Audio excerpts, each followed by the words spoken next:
Hello friends, எல்லோரும் எப்படி இருக்கீங்க? இன்றைக்கி சுபா வீட்டு சமையலில் மீதமான சாதத்தை வச்சு பூரி தான் செய்ய போகிறேன். வாங்க அதை எப்படி செய்கிறதுன்னு பார்க்கலாம். ஒரு பவுலில் 1 கப் பச்சரிசி மாவு எடுத்துக்கிட்டேன். கூடவே 2 கப் மீதமான சாதத்தையும் தேவையான அளவு உப்பும் சேர்த்து நல்லா கலந்து விட்டுக்கிட்டேன்.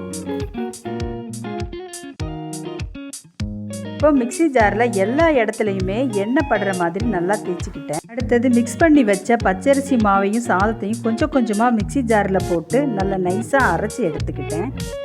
அரைச்சி எடுத்த மாவில் 1 ஸ்பூன் எண்ணெய் ஊற்றி நல்லா பிசைஞ்சிக்கிட்டேன்.